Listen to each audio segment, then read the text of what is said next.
I was sitting in my garden, enjoying my morning coffee, when my son Marcus called with news that would shatter any mother's heart. His voice was cold, businesslike, as he said, "Mom, pack your bags, we're selling your house. Sarah and I need the money for our new business venture." Just like that. 43 years of memories, reduced to a real estate transaction. But as I hung up that phone, I couldn't help but smile, because there was something my dear son didn't know. Something that would change everything. My name is Victoria Sterling. I'm 60 years old.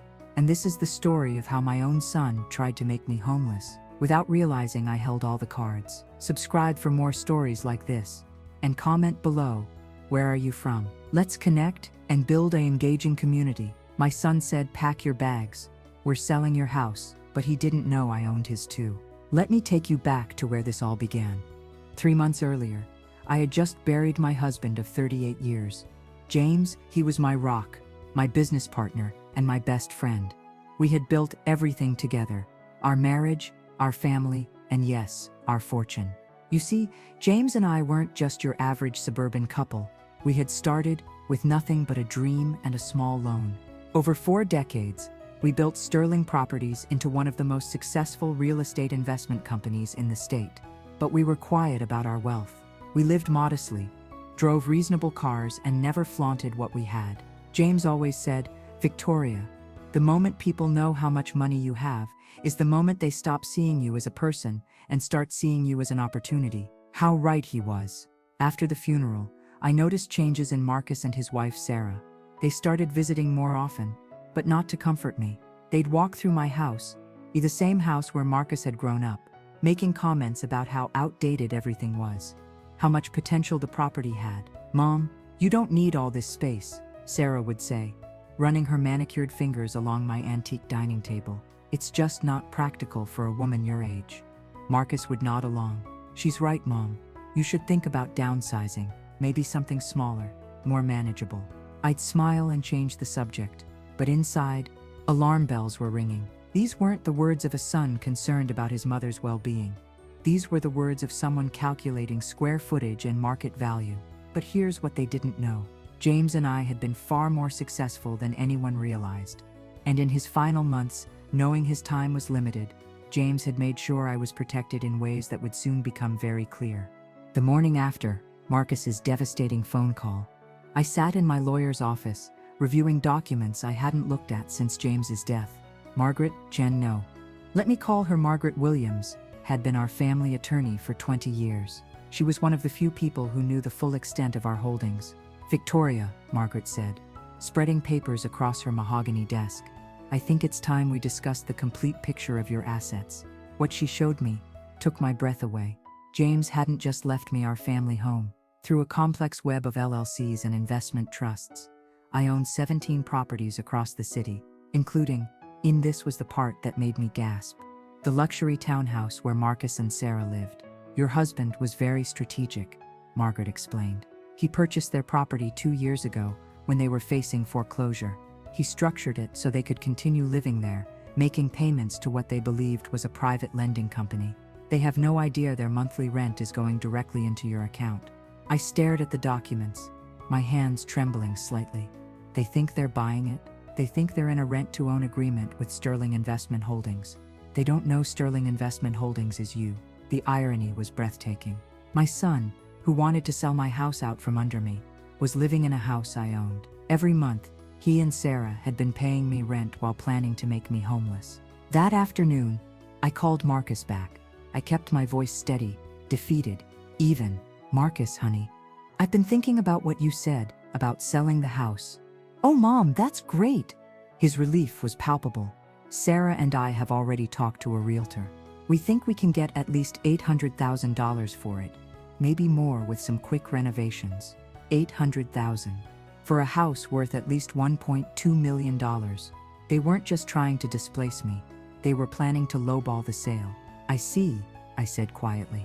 "And where exactly am I supposed to live?" "Well, we've been looking at some nice senior communities. There's one about an hour outside the city that's really affordable. You'd love it, Mom. They have bingo nights and everything." Bingo nights. They wanted to warehouse me in a budget senior facility, an hour away from everything I'd ever known. while they pocketed the proceeds from selling my home for less than it's worth. How soon were you thinking? I asked. Well, the realtor can come by next week to do the assessment. We were hoping you could be out by the end of the month. I know it seems fast, but Sarah found this amazing business opportunity, and we need to move quickly. Of course they did. All right, Marcus. If that's what you think is best. It is, Mom. Trust me, this is going to be great for everyone. After I hung up, I sat in my kitchen, the same kitchen where I'd made Marcus breakfast every morning before school, where I'd helped him with homework, where I'd celebrated his graduation, his wedding, every milestone of his life.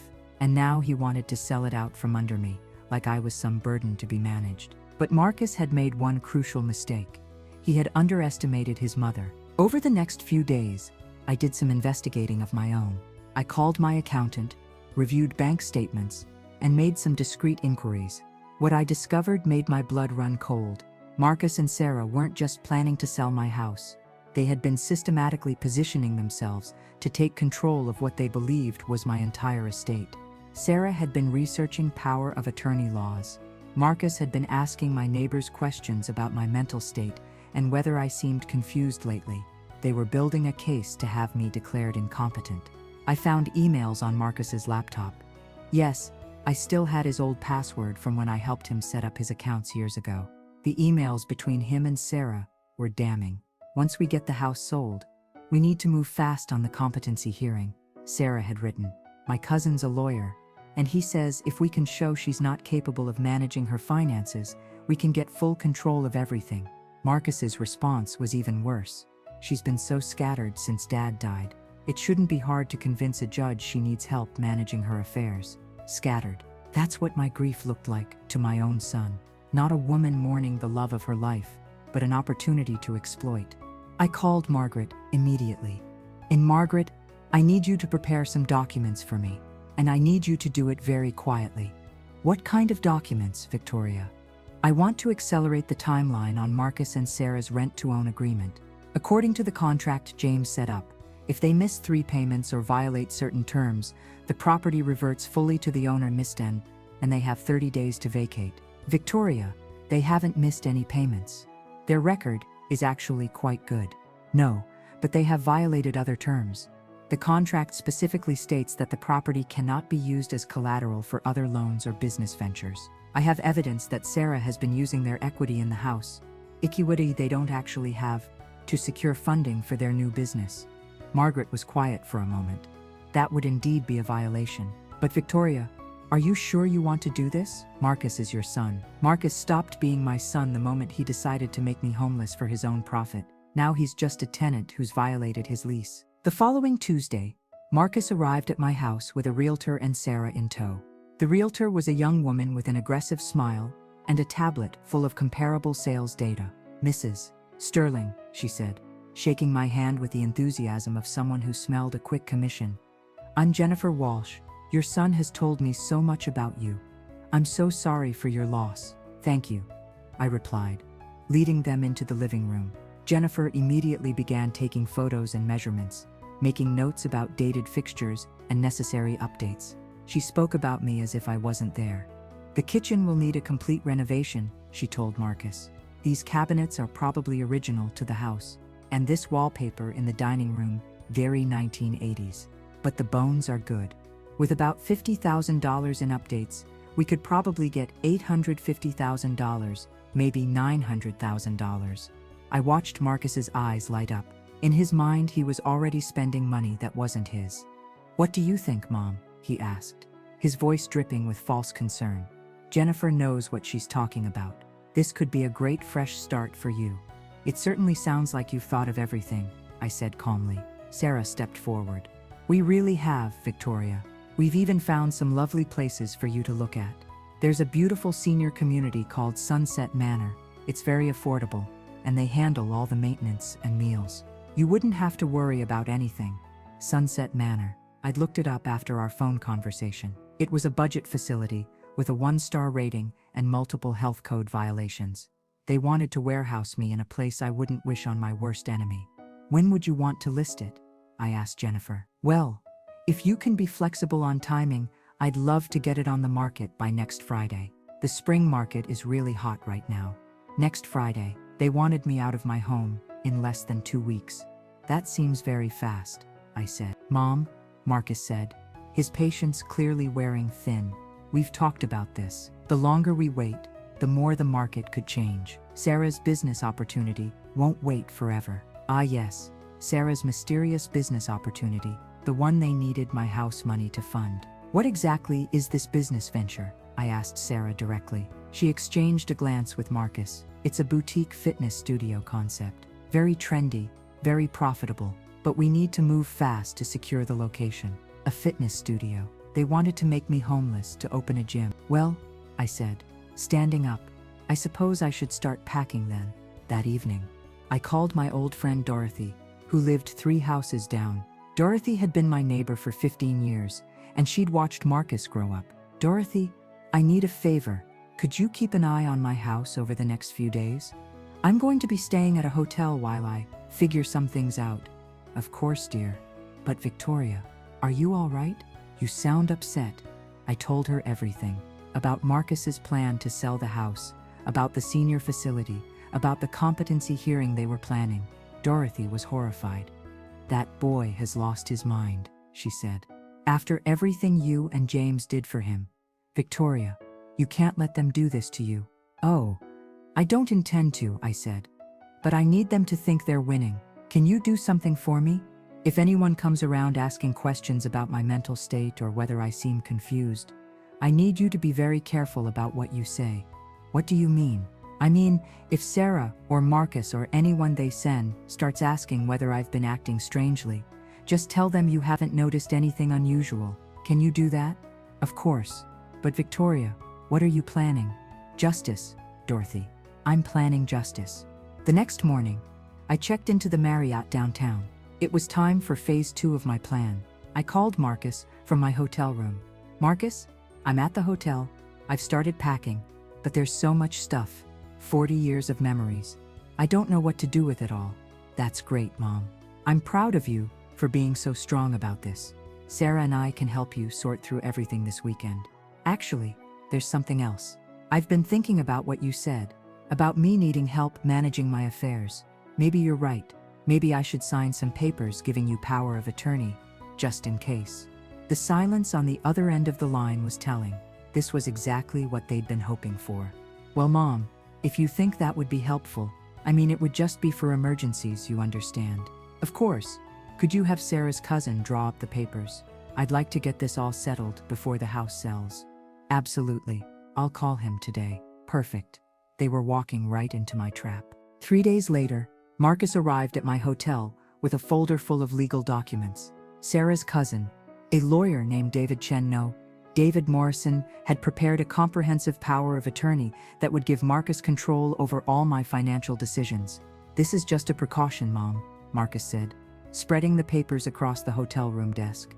It just means that if anything happens to you, I can help manage things. I read through the documents carefully. They were even more extensive than I'd expected. Not only would Marcus have power of attorney, but the documents also included provisions for him to make medical decisions, sell property, and access all my bank accounts. This seems very thorough, I said. David wanted to make sure we covered everything. You know how complicated legal stuff can be. I picked up the pen, then paused. Marcus, can I ask you something? Of course, Mom. Do you love me? The question seemed to catch him off guard. What? Of course I love you. You're my mother. Then why does this feel like you're trying to get rid of me? His face softened slightly, and for a moment, I saw a glimpse of the little boy I'd raised. Mom, I'm not trying to get rid of you. I'm trying to help you. You've been through so much with Dad's death. And managing all this property and financial stuff, it's a lot for anyone. What property and financial stuff? Another pause. Well, the house, and whatever Dad left you? Marcus, do you know what your father left me? I assume there was some life insurance, maybe some savings. I set down the pen. You're asking me to sign over power of attorney, and you don't even know what assets you'd be controlling? Mom, that's not, whatever it is, I just want to help you manage it properly. I see. I picked up the pen again. Well, I suppose you're right. I probably do need help. I signed the documents with a flourish. Marcus, visibly relaxed. This is the right thing, Mom. You'll see. Oh, I'm sure I will. The next morning, I called Marcus with exciting news. Marcus, honey, I have wonderful news. I've been going through your father's papers more carefully, and it turns out he left me much more than I realized. Really? That's great, Mom. What kind of assets? Well, there are several properties, investment properties that have been generating rental income. I had no idea. I could practically hear him salivating through the phone. How many properties, Mom? Oh, quite a few. 17, I think, including some very nice ones. There's this beautiful townhouse that's been bringing in $4,500 a month in rent. The tenants have been very reliable. 17 properties. Mom, that's incredible. We should probably get those evaluated right away. Oh, I've already started that process. In fact, I have some interesting news about that townhouse I mentioned. The one bringing in $4,500 a month? Yes, well, it turns out the tenants have violated their lease agreement. Something about using the property as collateral for business loans, which is strictly prohibited in their contract. That's terrible, Mom. What are you going to do?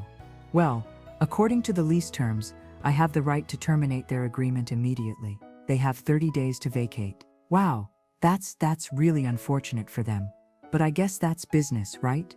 Yes, it is business. Marcus, would you like to know the address of this property? Sure, Mom. I gave him his own address. The silence that followed was deafening. I could hear Sarah in the background asking what was wrong, but Marcus seemed incapable of speech. Marcus, are you still there? Mom. His voice was barely a whisper. That's our address. Is it? How strange. What a coincidence. Mom. What? How is this possible?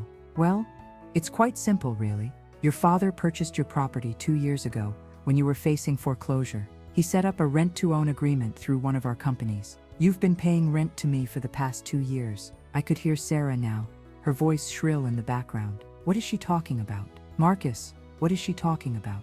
But Mom, we were told we were buying it.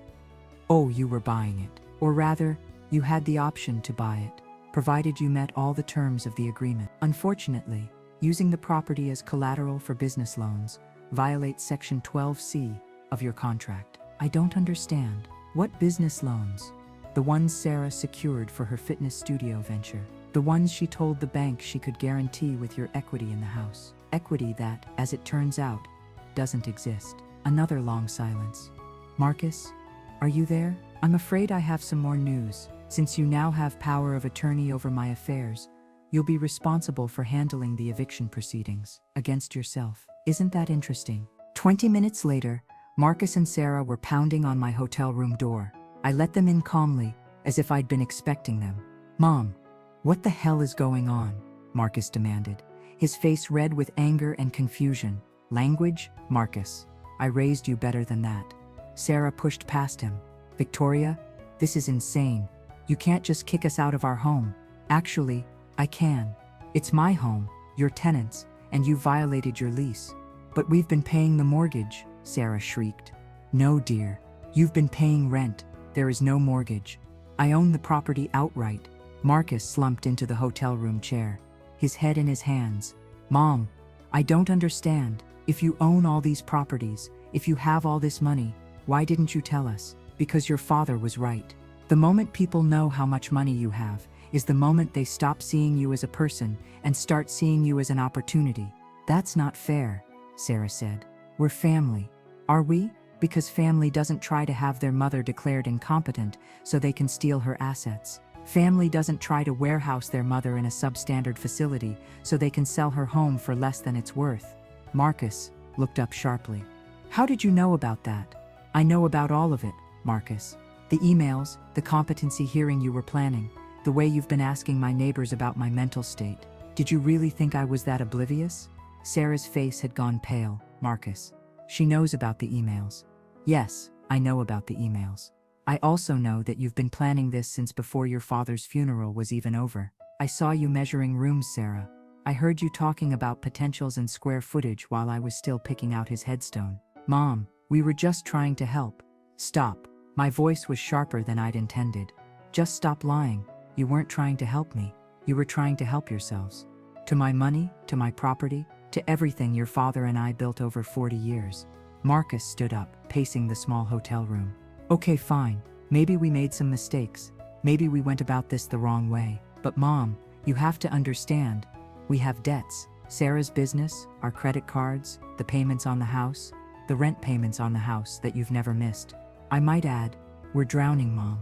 We thought you had some savings, maybe enough to help us get back on our feet. And when you realized I might have more than some savings, you decided to take it all. Sarah stepped forward, tears streaming down her face. Victoria, please. We made mistakes, but we can fix this. We can work something out. Can we? Because according to the power of attorney documents you had me sign, I'm apparently too mentally incompetent to make my own financial decisions. So how can I be competent enough to work something out with you? The trap was complete. They had maneuvered me into signing documents that gave Marcus control over my assets, not knowing that those assets included the roof over their heads. And now, as my legal representative, Marcus would have to evict himself from a property I owned. But there's more, I continued, opening my purse and pulling out another folder. You see, I've been doing some investigating of my own over the past few days. I spread new documents across the hotel room table, bank statements, loan applications, credit reports. Sarah, did you know that the business loan you secured for your fitness studio, the one you guaranteed with equity in your house, the bank is going to want that money back when they discover you committed fraud? Sarah's face went white. What do you mean, fraud? I mean you used a property you don't own as collateral for a $150,000 business loan. That's bank fraud, Sarah. That's a federal crime. Marcus grabbed the documents, scanning them frantically. This can't be right. Sarah, you told me you only borrowed $50,000. I needed more for the equipment and the lease deposit. You borrowed $150,000 against a house we don't own. I thought we owned it. You said we were buying it.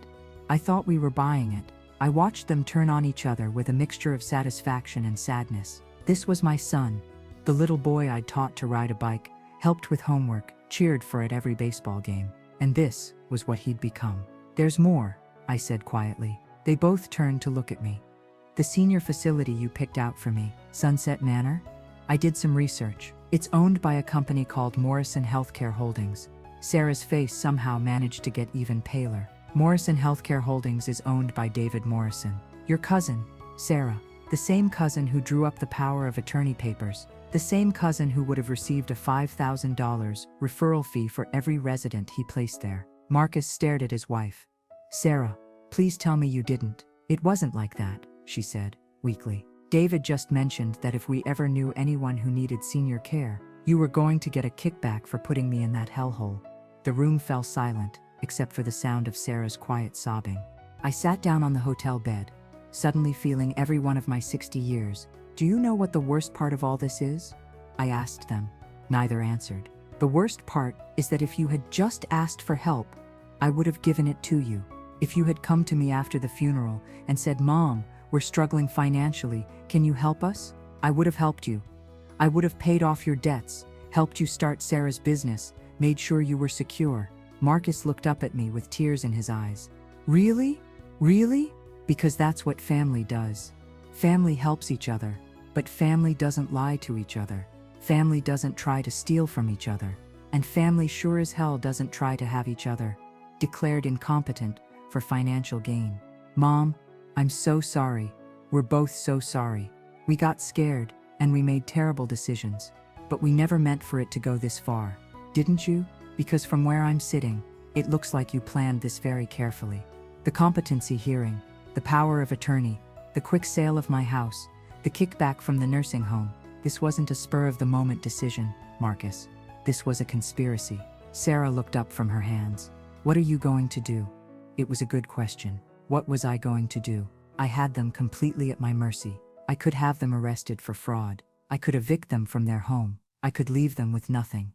Just as they had planned to do to me. I'm going to give you a choice, I said finally. Here's what's going to happen, I continued, my voice steady and calm. First, you're going to call David Morrison and tell him you've changed your mind about the power of attorney. You're going to have those documents revoked immediately. Marcus nodded quickly. Of course, Mom. Absolutely. Second, you're going to contact the bank and explain that there was an error in your loan application. You're going to tell them that you don't actually have equity in the property you used as collateral, and you're going to work out a payment plan to return the money. Sarah's eyes widened. Victoria, we don't have $150,000 to pay back. No, but I do, which brings me to your choice. I stood up and walked to the window, looking out at the city where I'd built my life with James. Choice number 1, I can help you. I can pay off your debts, including the fraudulent loan. I can let you continue living in the townhouse under a new, legitimate lease agreement. I can even help fund Sarah's fitness studio, properly this time, with real contracts and real equity. They both perked up, hope flickering in their eyes. But, I continued, there will be conditions. You will both enter counseling, individual and couples therapy. You will take financial management classes. You will work with me to understand the full scope of our family's assets and how to manage them responsibly. And most importantly, you will earn back my trust through your actions, not your words. And choice number 2, Marcus asked, quietly. Choice number 2 is that I let the legal system handle this. I report the bank fraud. I evict you from the townhouse, and I let you face the consequences of your actions alone. You'll likely face criminal charges, bankruptcy, and you'll have to rebuild your lives from nothing. The room was silent for a long moment. There's one more thing, I added. If you choose option 1, if you choose to let me help you, you need to understand that this is your last chance. If you ever, and I mean ever, try to manipulate me or take advantage of me again, I will not hesitate to choose option 2. Are we clear? Yes, Marcus said immediately. Yes, Mom, we understand. Sarah nodded through her tears. We choose option 1. Please, Victoria, we choose option 1. 6 months later, I was back in my house, my real house, the one Marcus had tried to sell, but it looked different now. It had it renovated, not because it needed it, but because I wanted to reclaim it as my own space. Marcus and Sarah were still living in the townhouse, but under a proper lease agreement now. They were both in therapy, and I could see real changes in them. Marcus had started working with me to learn about the family business, and Sarah had opened her fitness studio, a much smaller, more realistic version than her original plan. The studio was actually doing well. Sarah had a good eye for what people wanted, and once she stopped trying to get rich quick, she proved to be a decent businesswoman. Mom, Marcus said one evening, as we sat in my renovated kitchen, I need to ask you something. What's that? Why did you help us? After everything we did to you, why didn't you just let us face the consequences? I thought about it for a moment. Because you're my son, Marcus. And despite everything that happened, I still love you. But more than that, I realized that your father and I made some mistakes too. What do you mean? We kept our success a secret for so long that we never taught you how to handle money, how to build wealth responsibly, how to understand the difference between being rich and being wealthy. We thought we were protecting you, but we were actually leaving you unprepared for the real world. Sarah, who had been quietly listening, spoke up. We still don't understand how you and James built all of this without anyone knowing. I smiled. It wasn't magic, Sarah. It was patience, smart investments, and living below our means for decades. Your father used to say that the secret to building wealth wasn't making a lot of money, it was keeping the money you made and making it work for you. Will you teach us?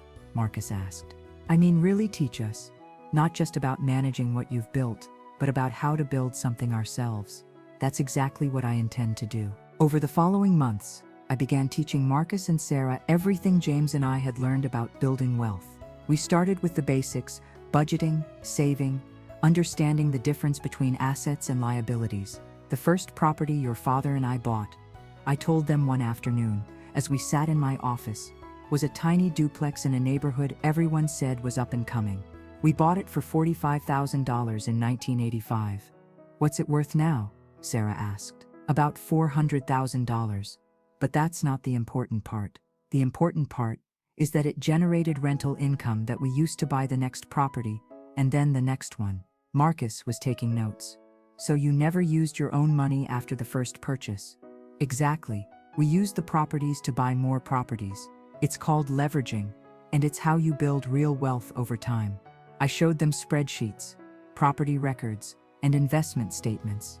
I explained how James had structured our holdings to minimize taxes and maximize growth. I taught them about market cycles, about the importance of location, about how to evaluate potential investments. But more importantly, I taught them about patience. Your generation wants everything immediately, I told them. You see people on social media flipping houses or day trading stocks, and you think that's how wealth is built. But real wealth, the kind that lasts, the kind that supports families for generations, that's built slowly, over decades. Sarah was particularly interested in the business side. Victoria, could you teach me how to expand the studio? I mean the right way this time? Of course. But first, you need to make your current location profitable and sustainable. Master one business before you try to build an empire. One evening, about 8 months after the hotel room confrontation, Marcus came to visit me alone. Sarah was at the studio, and he seemed like he had something important to say. Mom, I need to tell you something. What's that, honey? I've been thinking a lot about what happened, about what we tried to do to you, and I realized something. He paused, struggling with the words. I realized that we didn't just try to steal your money, we tried to steal your dignity. We tried to make you feel like you were a burden, like you were incapable of taking care of yourself. And that's unforgivable. I set down my teacup and looked at my son. Marcus, no, let me finish. I need to say this. When Dad died, instead of being there for you, instead of helping you grieve, we saw an opportunity. We saw a vulnerable woman who might be easy to manipulate, and that makes me sick. Tears were streaming down his face now. I don't know how you can even look at me, Mom. I don't know how you found it in your heart to help us, after what we did. I reached across the table and took his hand. Marcus, do you know what your father said to me the night before he died? He shook his head. He said, Victoria, our boy is going to make some big mistakes. When he does, don't give up on him. Help him learn from them. He knew somehow that you were going to go through a difficult period. He knew we were going to try to steal from you. He knew you were going to be tested. Money does that to people, Marcus. It reveals who they really are. And sometimes, who they really are isn't very pretty. Marcus was quiet for a long moment. But here's the thing, I continued. The person you were during those months, the person who could plan to make his own mother homeless, that wasn't really you. That was fear talking. Fear of failure. Fear of not being able to provide for your wife. Fear of not living up to some impossible standard you'd set for yourself. That doesn't excuse what we did. No, it doesn't, but it explains it. And more importantly, the way you've handled yourself these past 8 months, the therapy, the hard work, the genuine remorse, that shows me who you really are. Marcus squeezed my hand. I want to be better, Mom. I want to be the kind of man Dad was, the kind of son you deserve. Then keep doing what you're doing.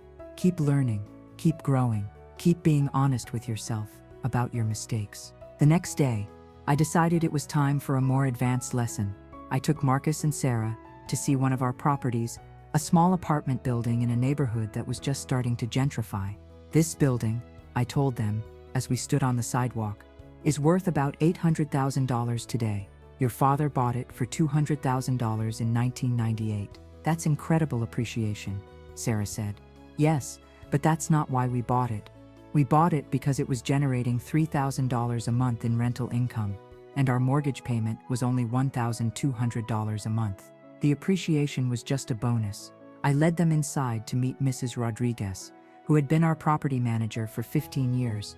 Mrs. Rodriguez, I said, I'd like you to meet my son Marcus and his wife Sarah. They're learning about the business. Mrs. Rodriguez smiled warmly. Your mother and father, they were good people, always fair with the tenants, always quick to fix problems. After we left, Marcus asked, Mom, how much profit does that building generate each year? After expenses, taxes, and maintenance, about $18,000 annually. Not a fortune, but it's been consistent for 20 years.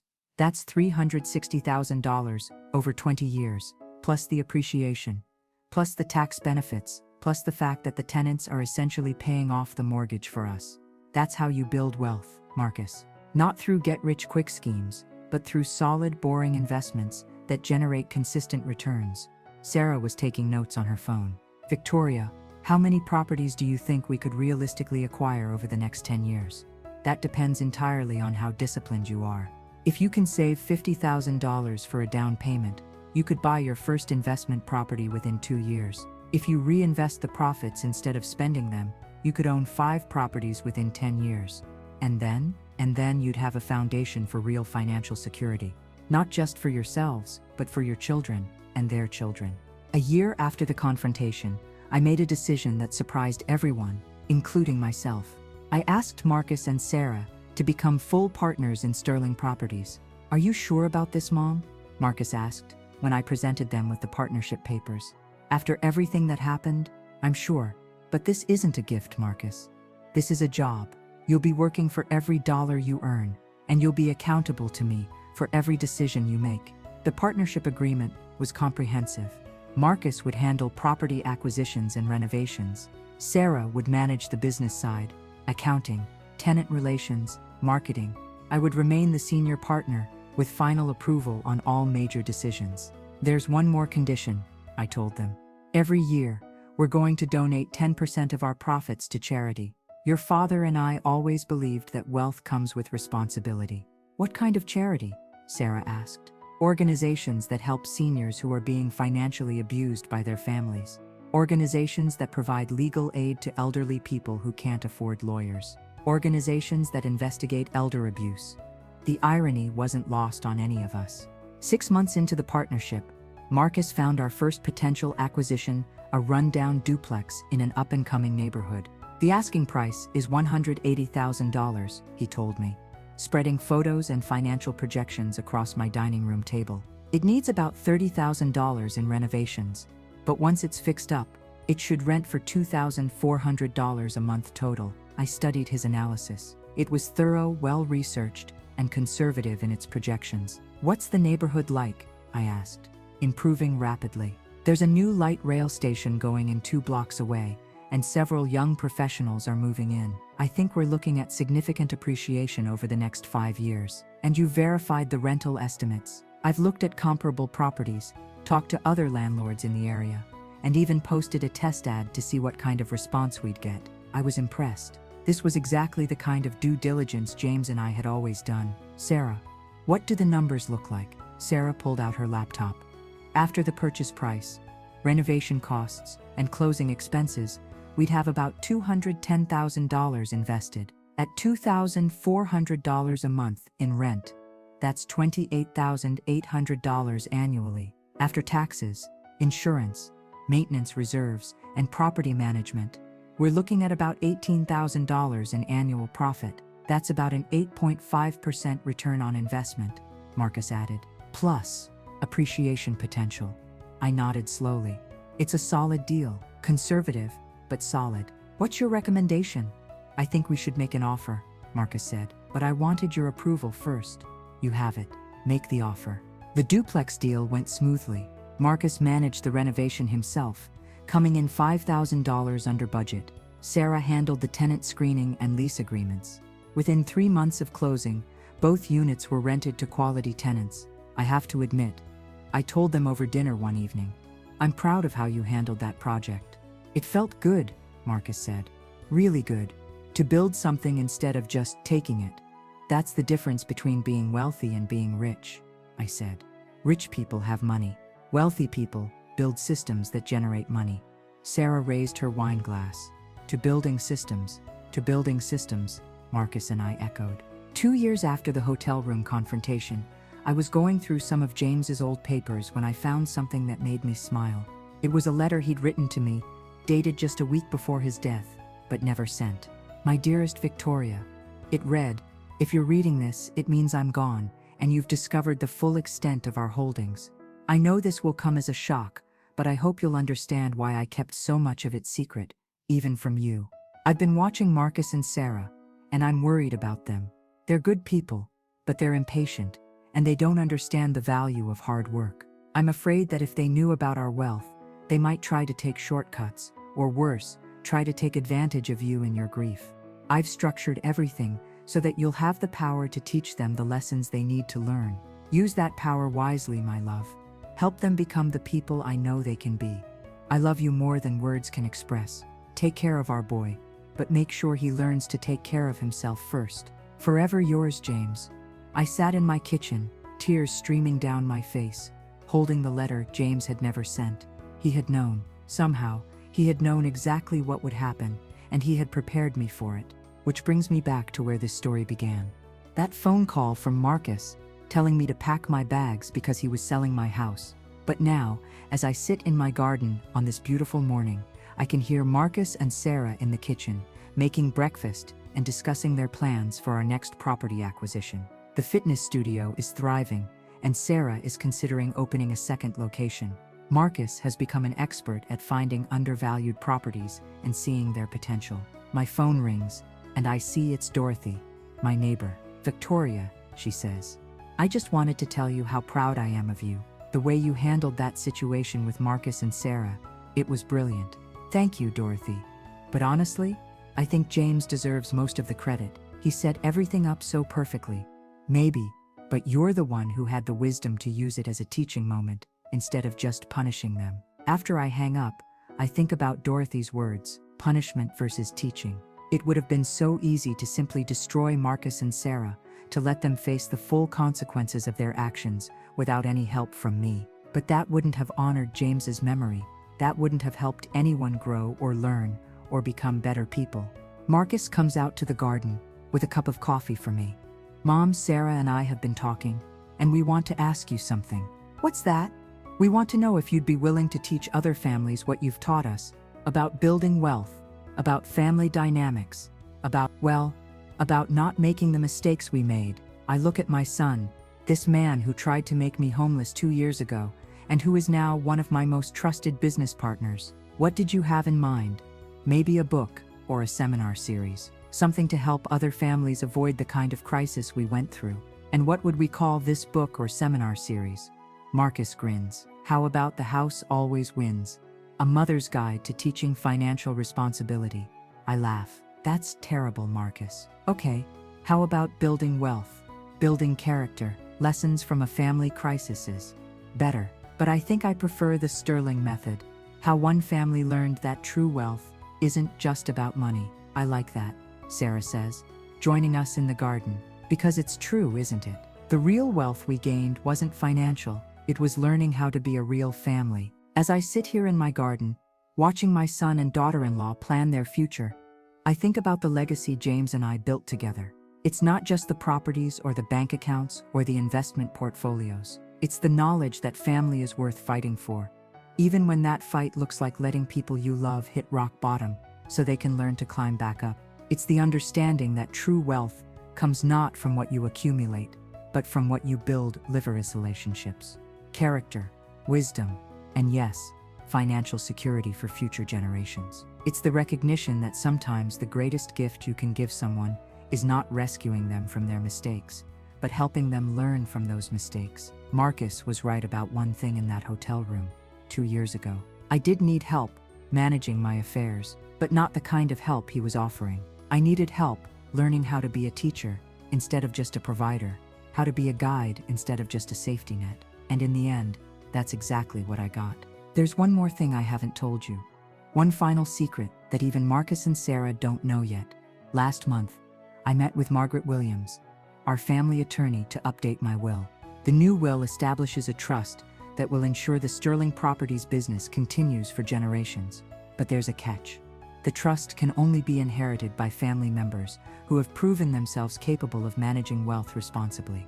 Family members who have worked in the business for at least 5 years, who have demonstrated good judgment, and who have shown genuine care for others less fortunate than themselves. In other words, Marcus and Sarah will inherit everything men, but only if they continue to be the people they've become, not the people they used to be. It's my final insurance policy, my last lesson in the importance of earning what you receive. James would be proud. So when people ask me how I handled my son trying to sell my house out from under me, I tell them this: I didn't just get revenge, I got something much more valuable. I got my family back. Not the family that was bound together by obligation and habit, but a family that chose each other, that worked together, that built something meaningful together. And that, my friends, is worth more than all the real estate in the world. My name is Victoria Sterling. I'm 62 years old now, and this is the story of how my son tried to make me homeless, and how I turned that betrayal into the greatest gift I could give him. The gift of becoming the man his father always knew he could be.